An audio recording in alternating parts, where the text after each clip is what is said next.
अस्सलाम वालेकुम दोस्तों, आज की कहानी का नाम है बैल और तोता।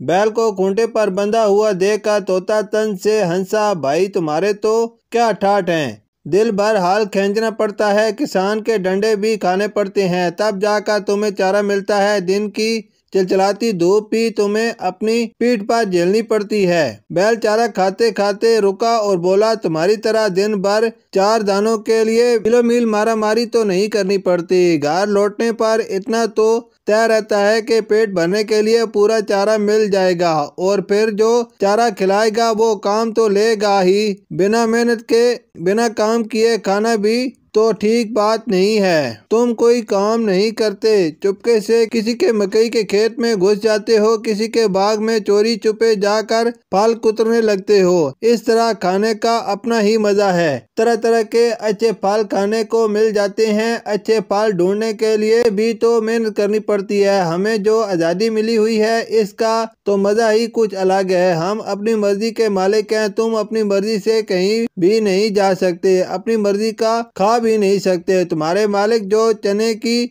अच्छी दाल खाते हैं, हम उनके आंगन में जाकर कुछ दाने इसमें से खा लेते हैं। तुम्हारे आंगन के आम के पेड़ पर हर साल मजेदार आम लगते हैं, तुमने कभी चखे भी नहीं होंगे। हमें देखो, पके हुए आमों का मजा हम सब से पहले उठाते हैं, तुम्हारे मालिक किसान से भी पहले। तोते ने आंखें मटका कर कहा। बैल कहाँ चुप रहने वाला था, वो अपने तोतन को हिलाकर बोला, मेरा मालिक किसान मेरी हिफाजत करता है। ठंड और बारिश में मुझे अलग कोठड़ी में बांध देता है। तुम्हें तो बाहर खुले दरख्तों पर ठंड बारिश और ओलों की मार झेलनी पड़ती है। अरे भाई, हम भी किसी मकान के कोने में जाकर दुबक जाते हैं, हमारा भी वक्त कट जाता है। अच्छा बुरा वक्त तो सभी के साथ होता है। अब हमारी जिंदगी को भी देखो, आजादी के फायदे तो हैं, लेकिन कभी हमें शिकारी मार गिराते हैं, कभी कोई चिड़ी मार पकड़कर पिंजरे में बंद कर लेते हैं। आसमान में उड़ते हुए भी बाज औकाब